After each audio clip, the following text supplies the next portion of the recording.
So hi everyone, it's Nina Collins here at the Woolfer, and we're here today with Cindy Gallop. I'm super excited to meet. I've known of you and we've done stuff with you. You've been a Woolfer of the Week and we've written about Make Love Not Porn, but you and I have actually never met face to face. Yeah. So now we are.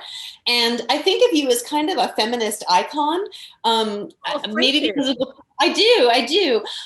So Cindy's background is in advertising. She was the Advertising Woman of the Year, I think, in 2003.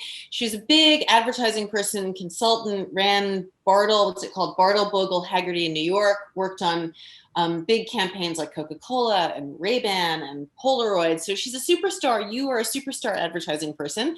And then in the last 10 or 15 years, she started two really cool things. One is called If We Ran the World, and the other is called Make Love Not Porn. So we're only going to talk for about half an hour. I think we'll focus mostly on Make Love Not Porn because I'm interested and think that our listeners will be interested. But welcome. Thank you so much for doing this. Thank you. Thrilled to be here and love the Woolfer.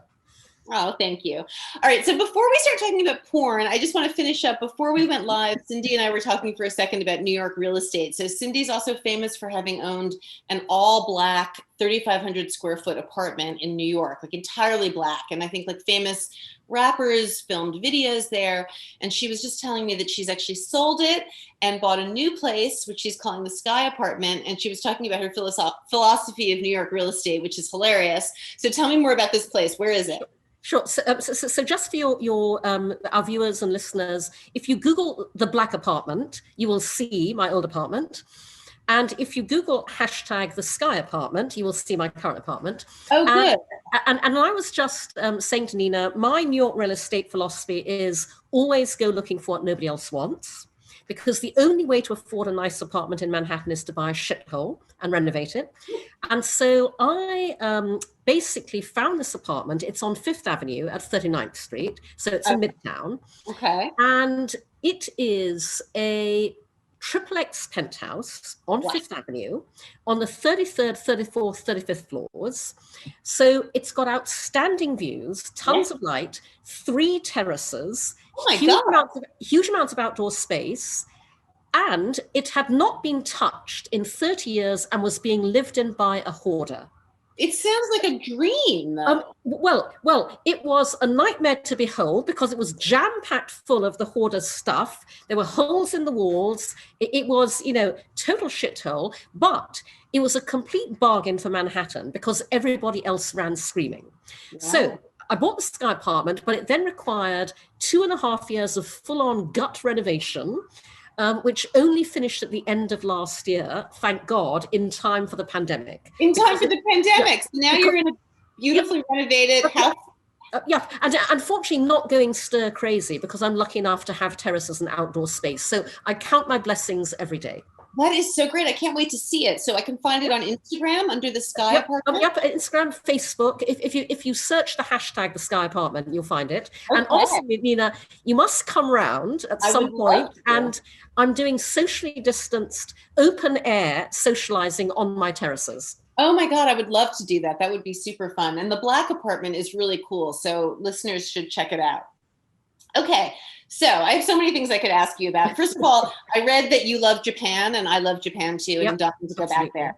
But all right, let's talk about Make Love Not Porn, which you announced in, I don't know, was it 2005, 2009? 2009, actually, was my TED. In a famous TED Talk that's only 4.5 minutes long that I actually just posted in the community. So everyone should watch it because it's really good. In which Cindy talks about something we all know to be true, which is that porn has adversely affected our sex lives in certain ways. In certain ways, porn is great. Women love it. I like to watch it. Cindy likes to watch it. But men who watch a lot of it, sometimes when we have sex with men, it feels like they think they're having porn sex, like they think they're not having sex with a real person. So as I understand it, you created this website where normal people can upload sex videos and people can get a sense of what real sex is like. And it's also paid for porn. There are little bits, I've just... Sorry, Nina, I have to correct you. At Make Love Not Porn, we're not porn, we're social sex. Social sex, thank you. So our tagline is, we are pro-sex, pro-porn, pro-knowing the difference. And so... Oh, that's good. And so all we're doing is we are basically bringing all the dynamics of social media to the one area no other social network or platform will go. So we're kind of what Facebook would be if Facebook allowed you to socially, sexually self-express, which it sadly does not. Oh, I see. If we could just show our sex lives on Facebook, it would be almost like the same thing. Interesting. Yeah. So it's really a social platform, you think? Exactly. Okay.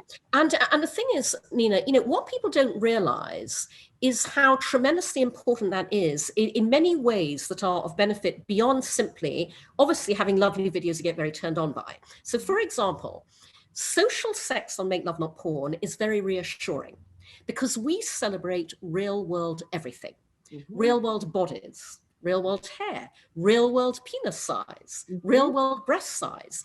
And the reason that's crucial, Nina, is because you can talk body positivity all you like, you can preach self-love. Nothing makes you feel great about your own body like watching people who are nobody's idea of aspirational body types getting turned on by each other, desiring each other, having a wonderful time in bed. Our mantra at Make Love Not Porn is everybody is beautiful when they're having real world sex, and they really are. And so our members write to us and tell us that our videos made them feel better about their own bodies. They were more able to be open with their partners because they felt more confident about having a real world body in bed.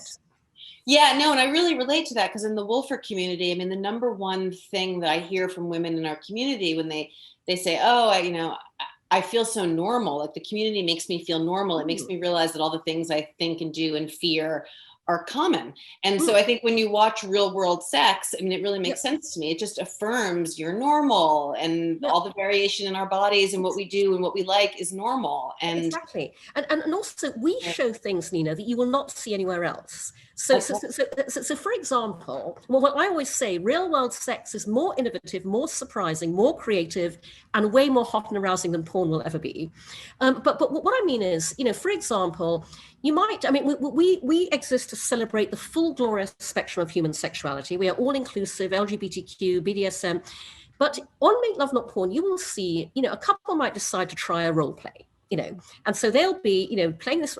And then halfway through, because this is real world sex, one of them will go, you know what? Not really doing it for me. I'm not really into this. Yeah, I'm not, and they'll go, should we just have sex? Yeah, stuff that, and so it's very low stakes. It shows you can try something and not like it and forget about it. Great. I have to really, I've signed up, but I have not clearly really investigated it. And I've been interested in role play lately. So and can you search, can you go on and search role play? And so here's the interesting thing also, because everything we do at Make Love Not Porn is designed to make it easier to talk about sex. Now, currently, because we don't talk about sex, we have no socially acceptable vocabulary with which to do it. And all too often, the language of porn has rushed in to fill that gap. And that is not great because, as you'd expect in a male-dominated industry, the language is male-generated. So if I can be a wee bit frank, please. Right, great. The person who coined the term finger blasting did not have a vagina.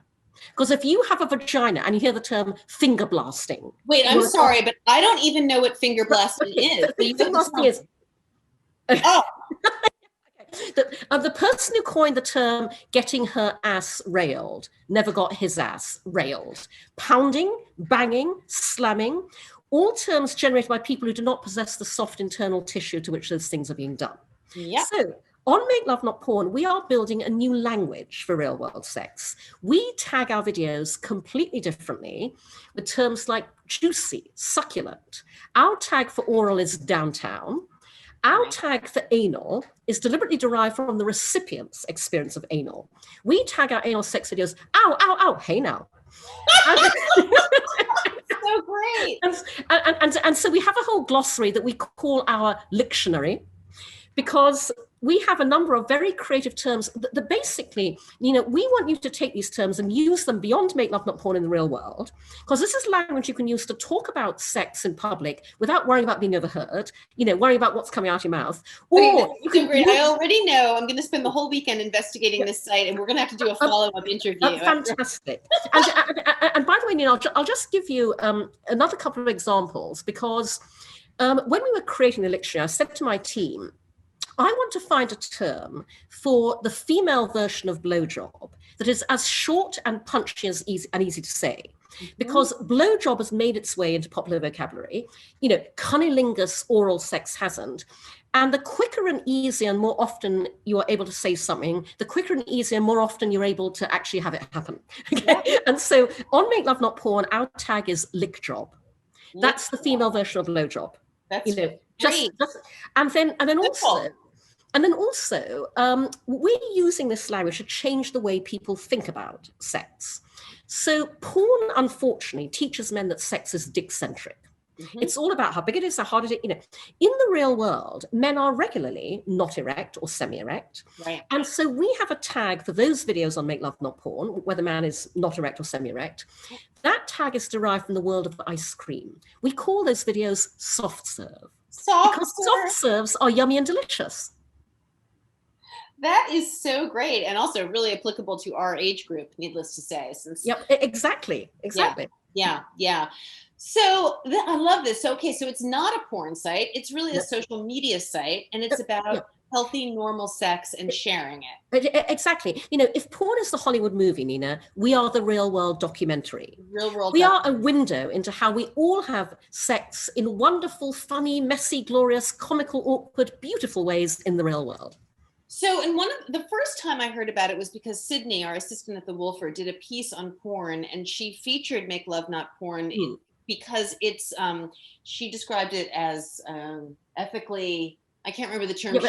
Probably ethical porn. We end up on a lot of those. Ethical porn, because it's paid for, right? Because people are getting, so explain to us a little bit about your business model and how it works. And how do people decide to participate and send in their videos? Sure. So do you know, I designed our business model, Nina, 11 years ago to democratize access to income. And I really want, I believe very strongly when people create anything online, and by the way, this applies to journalism, content, I believe that they should absolutely be rewarded financially. And the more people they give more pleasure to with what they create, the greater that financial reward should be. So we have a revenue share business model. Our members pay to subscribe, rent, and stream social sex videos. Half that income goes to our contributors, whom we call our Make Love Not Porn stars. Okay. And I have to tell you, Nina, that this year, our revenue sharing model has come into its own because our Make Love Not Porn stars, like everyone else, have lost jobs, can't find work. They tell us that our monthly payouts are helping them make it through the pandemic. Wow. And that's so wonderful for us to hear. It's amazing. So actually the business model, it reminds me, because I've just gotten a Peloton, like so many people in COVID, and I assume Peloton somewhat works the same way, in that the more you want to use a particular video, that person makes more money. So people are incentivized. So like I could do a video of myself like masturbating or something, and if it was good and people watched it, I would make money. And it's not about being good. It's about how people relate to how real it is. Okay. And now the thing is, Nina, we fight a battle to build this business every day. Anything to do with sex faces enormous challenges. Yeah. But, I want to scale Make Love Not Porn to the point where your Make Love Not Porn video could get 1 million rentals at $5 per rental, and we give you half that income. Wow. I mean, that's what I want to get to if I can raise funds. Well, it's a really good business idea. I mean, particularly since porn does so well. Do you know, porn doesn't do well anymore? Oh, really? So basically, it's exactly the same thing that happened with the music industry. The flood of free content online destroyed the old world order industry model. They haven't invented a new one. And also in the porn world, and not a lot of people know this, there is a huge monopoly. A company called MindGeek owns everything. Pornhub, YouPorn, RedTube. In any other industry, that would absolutely not be allowed to happen. Nobody wants to look at porn, so it does. So independent porn creators are squeezed out and find it very difficult to make money. And so, I just wanted to make sure that on Make Love Not Porn, we enable people to make bonus income. Even in our bootstrapping state, last month, our highest earning Make Love Not Porn star made $2,000 as a monthly payout. That's quite a nice chunk of change. Yeah. And we encourage our Make Love Not Porn stars to tell us what they use this money on. We've helped people pay off student loans, buy washing machines, go on vacation when they couldn't afford it to otherwise, pay the rent. It's just so wonderful to have a venture that is all about love, is a place of positivity, and is actually helping people by helping them make money out of doing what comes naturally. It's super cool. I have to say, I mean, I know that it's also for all ages and all body types, but it does make me think about this is kind of funny, but it makes me think about my young adult children. Like it's like if you look at one of my daughters tells me that some of her friends have worked as dancers or strippers at college to support themselves. And I don't judge. I mean, you know, I would hope that my children wouldn't do that because it just sounds depressing, but whatever. But this would be interesting. I wonder if young people have glommed onto this idea because yeah, but absolutely. I mean, our Make Love Not Porn stars range in age from, you know, 18 to 80, literally. We are for all ages, basically. So how many people do you have? Like, how many people are you serving? And of those, how many subscribers do you have? And of those subscribers, how many send in videos? Sure. So basically, I'll answer the second part first. At the moment, we have about, I think, just under 200 Make Love Not Porn stars in total. We have about 800, 900 videos on our site. And by the way, the number fluctuates, Nina, because I and my team spent literally years concepting and designing Make Love Not Porn before we ever built it, because we knew if we're going to ask people to do something they've never done before, socially share their real world sex, we had to think through every ramification to create a completely safe and trustworthy space. So I designed Make Love Not Porn around human curation. Our curators watch every single video submitted from beginning to end before we publish it. And also, the reason we operate a rent and stream model, not a download and own, is because our commitment to our Make Love Not Porn stars is the moment anything changes, you know, relationship, life, circumstances, even just your mind.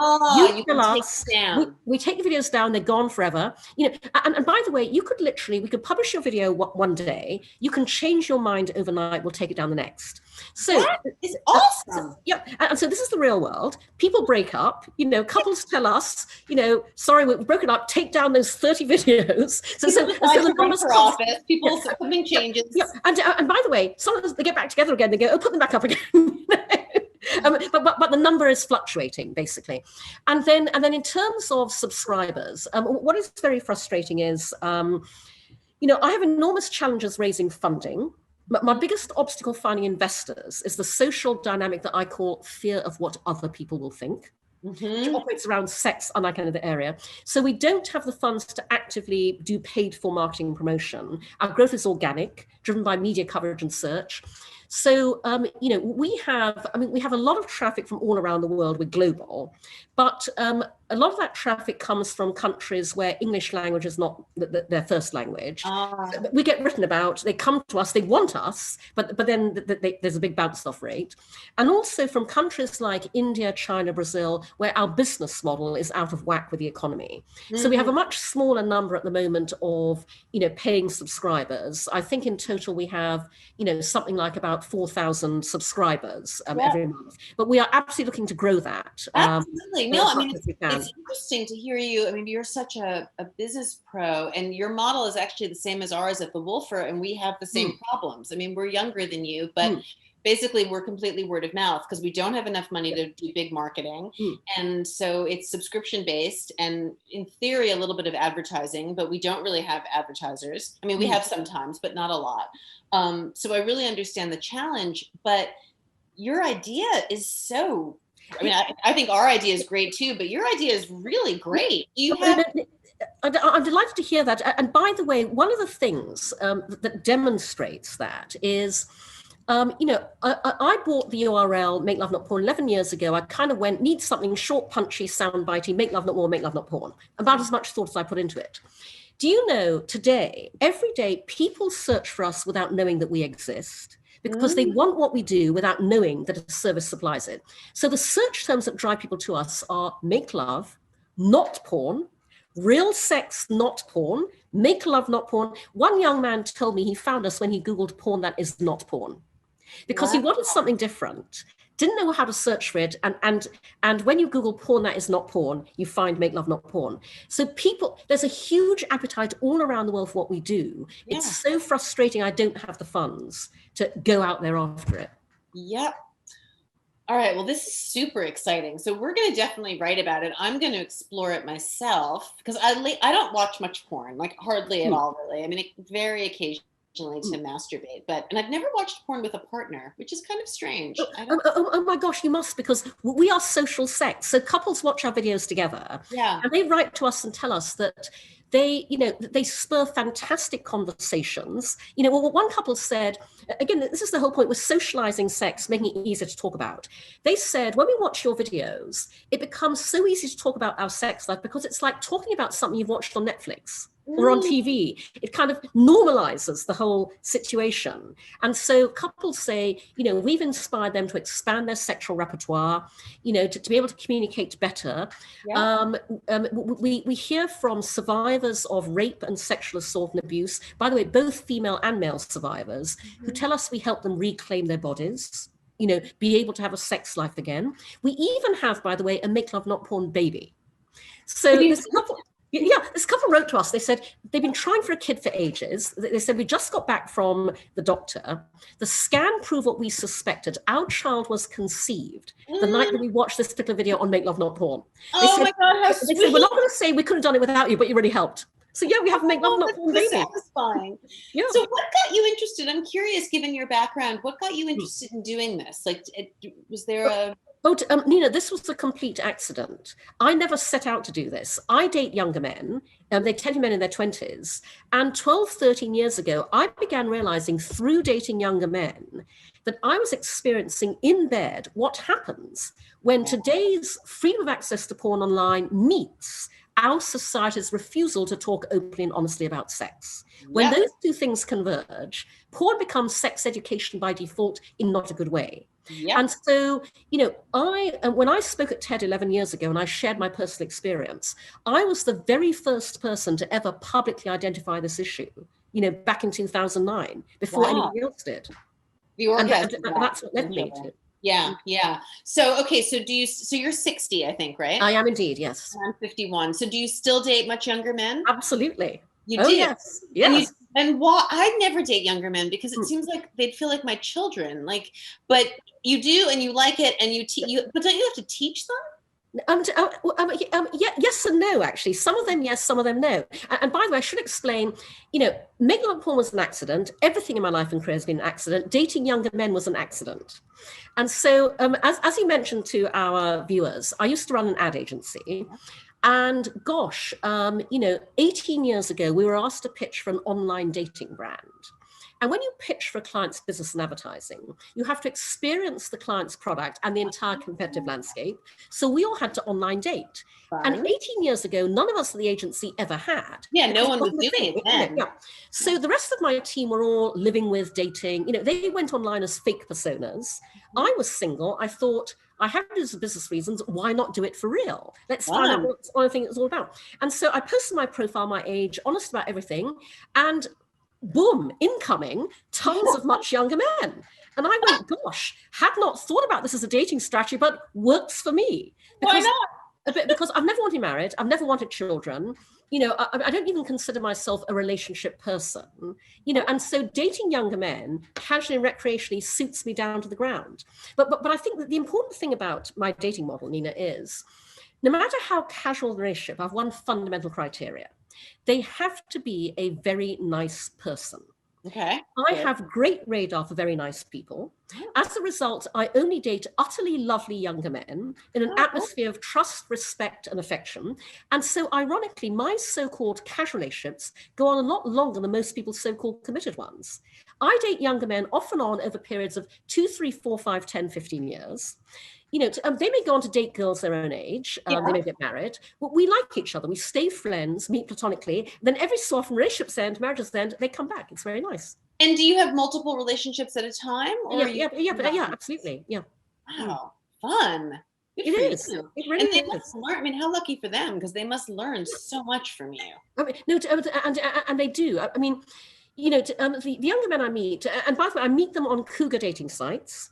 I've never had to hit on a younger man in my life. They come after me. Okay, what's the best cougar dating site? Well, to be frank, there are so many of them, but I like cougar.com, cougarlife.com. I mean, honestly, just go and Google cougar dating sites, and there are a ton of them.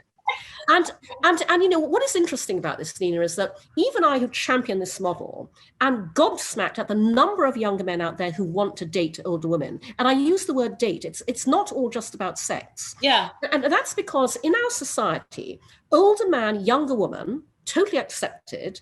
Older woman, younger man is still not deemed as acceptable. Yeah. And so, you know, I can promise you that A, there are a ton of younger men out there who want to date us. Yeah. And B, I want to say to our viewers and listeners at the Woolfer, trust me, you know, anybody who would like to adopt this relationship model, I have never felt as appreciated and as beautiful as since I started dating younger men. They think we are bloody amazing. They think our bodies are amazing. They think our life experience is amazing. Honestly, anybody who's in a position to, do try it. I recommend it. Okay, this is great encouragement for everyone. I love it. I always go older, and of course, now that I'm getting older, I don't know, it doesn't make sense to go that old. So maybe going in a direction. Yeah. Good for you. All right, and can you tell us before we wrap up about your other site, If We Ran the World? Because I want to know more what that is. Sure. And so If We Ran the World was my original startup. And when Make Love Not Porn blew up, I had to back burner it because even I, superhuman as I am, cannot run two startups. Only do too much. Yeah. But I do want to go back and reactivate it one day when I can get Make Love Not Porn on even keel, because I actually designed Make Love Not Porn around the business model that If We Ran the World is designed to help brands and companies incorporate, because I believe the future of business is doing good and making money simultaneously. Yep. And so I believe the business model of the future is shared values plus shared action equals shared profit. Financial profit and social profit. Because when brands come together with their audiences, and by audiences I mean consumers, employees, analysts, on the basis of values that you all share, which is the most important requirement for good relationship in life as much as business. You won't bond if you don't share the same values. When you're then enabled to collaboratively and collectively co-act on those values, to walk the talk together, you can make things happen in the real world that will benefit consumers, benefit society, and benefit the brand and its business. So If We Ran the World helps you do that. And I designed Make Love Not Porn around that model. It's really a good point. It also makes me think about the Woolfer, honestly, because, you know, we've been, particularly since COVID, we've been doing a lot of interviews and Zoom conversations. Like Dini von Muffling is interviewing. We love Dini. Marissa Acachella next week, for example. And we have members who are running Zoom rooms. Like I think tonight or last night, there was a Zoom conversation for women with kids in college. So in other words, Woolfers are participating in the community. They're leading things and they should be compensated for it. Absolutely right. I'm not yet compensated myself. It's still a startup, but I love that idea of thinking about it as doing good for women our age and all of us benefiting from it. It's very, very smart. Interesting. Well, you're amazing. All right. Well, Make Love Porn seems genius. And I'm delighted to hear you say that. I mean, it really does. I can't wait. I'm going to definitely make my boyfriend watch it with me. Fantastic. I'm just excited because I don't find porn scary or anything. I just don't like it that much because it often seems so, it just doesn't seem like real sex often. Because it's not. Exactly, because it's not. And I would love more inspiring real sex to see. That sounds super fun. And I'm going to try and get women to join. We have to get your subscriber numbers up. Oh my God, I would love that. And also, Nina, because we have many older members who write to us saying, we love the fact that you celebrate Make Older Love Not Porn. Yeah. Because we also have a vested interest in that as well. And, you know, we are all about the fabulous sex we all have at every age. Absolutely. I have to say, I signed up. There's a newish app called Dipsy, D-I-P. Oh, yeah. I know Dipsy. Erotic storytelling. And I signed up for it. And it was one of those where it's free for a week. And then it was like $60 or $70 a year. And I actually canceled before the end of the week because the voices were too young. I actually really liked the stories. But to me, I'm not interested in younger men. It might be perfect for you, but it was all these like young people talking about it, and I was like, it just didn't turn me on. Like, no, exactly. I mean, you know, I have a lovely sex life. I want to see people my age having a lovely sex life as well. Yes, exactly. To normalize and to inspire and all this stuff. Well, I love meeting you. I have to say, this whole Zoom world does make some of this stuff easier. Like, it's so great to have met you, and I would love to come to you in your apartment. All right, so everyone, it's makelovenotporn.com. Yep. Right? Not org.com. And you should also check out Cindy's apartment, the black apartment and the sky apartment. And please consider becoming Make Love Not Porn stars. Consider sharing you can do it anonymously, by the way. Wear masks, faces in shadow, out of frame. You know, we have a lot of tips on how to shoot a banging real world sex video without ever showing your face. We would love to have. You have tips on the website about how to do it? Yeah, but our curator, Bex, we have a whole resource corner. We help advise you on lighting, stuff like that. We help you every step of the way. And we would love Woolfers to become Make Love Not Porn stars. Okay, this is such a good idea, Cindy. I'm going to really try and start a little campaign to get women to do it. Oh my God, I would love that. I might also ask you to come be a guest. We have a Monday night sex chat every Monday night at 8 p.m. Eastern. And we usually have 15 to 30 women, and we talk about different subjects: oral sex, anal sex, role play. But maybe we'll do an evening to talk about Make Love Not Porn. Oh my God, I would adore that. I would love that. Inspire women who want to do videos, because why not? How fun. Yep. That'd be fantastic. I would adore that. All right. Well, big kiss to you. Love this. And thank you so much, Nina.